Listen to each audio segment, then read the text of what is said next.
All right, hey y'all doing? Hey, how y'all doing? This is um chapter 2 Genesis.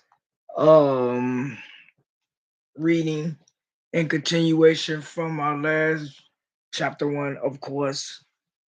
Um, I don't know really what too much to say about God creating the planet or anything. I mean, He rested on the seventh day, and then next thing you know, what do he do next? He didn't do the same thing over again. It wasn't his job just to create the same planet over and over and over and over again. Unless there's something out there we don't know about. All right, so okay, beyond the welcoming for saying thank y'all for listening. Um I want to say that this reading is for the children of Israel, for the believers in God, Jesus Christ sheep, This is the God's Capture to Life Church Bible read. I mean, okay. I mean, let's read. Let's read. Okay, let's see. Genesis chapter 2, verse 1. Thus the heavens and the earth were finished, and all the hosts of them. And on the seventh day, God ended his work which he had made, and he rested on the seventh day from all his work which he had made. And God blessed the seventh day and sanctified it, because that in it he had rested from all his work which God created and made. It's weekend. Sure, I feel that. I feel that. Monday through Friday, I'm working. Sunday, thank you. I do that overtime. But if I ain't got to, and God did a lot, you know, and God did a lot.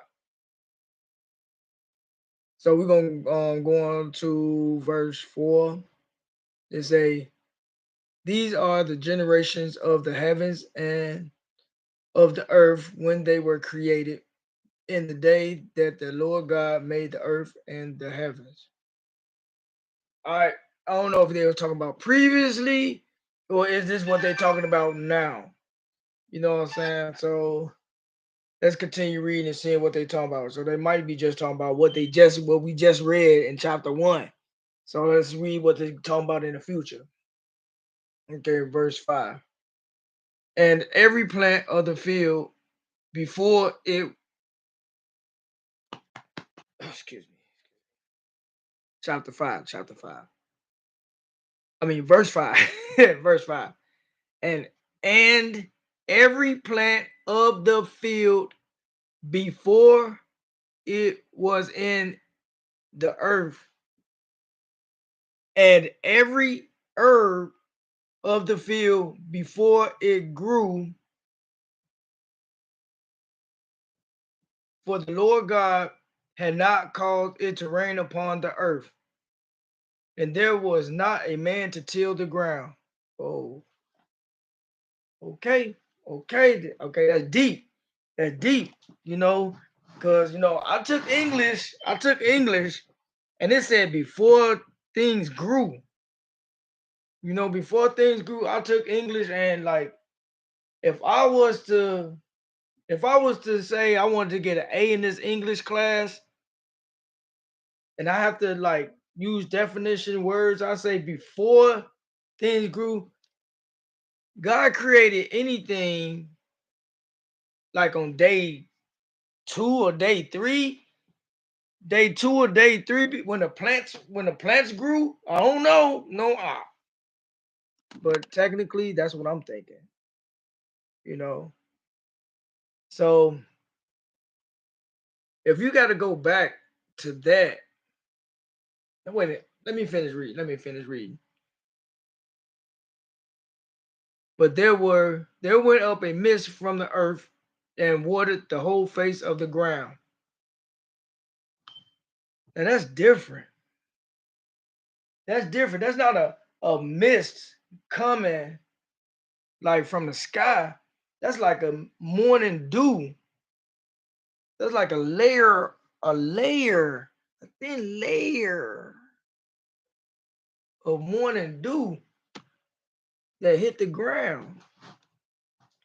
Okay, okay. 7. And the Lord God formed man of the dust of the ground and breathed into his nostrils the breath of life, and man became a living soul. And the Lord God planted the garden eastward in Eden, and there he put the man whom he had formed. Now, I don't know if we read the same thing, but on day six, he created man and woman to have dominion of the earth and go replenish the earth. Am I right? That's what happened on day 6. You know, he said he took this man and put him in a garden somewhere. I mean, okay. Um, number 9. Okay, just concluded. And out of the ground made the Lord God to grow every tree that was pleasant to the sight and good for food, and the tree of life in the midst of the garden, and the tree of knowledge of good and evil. Just do those in there. Okay. Okay. In conclusion, this is what I'm saying.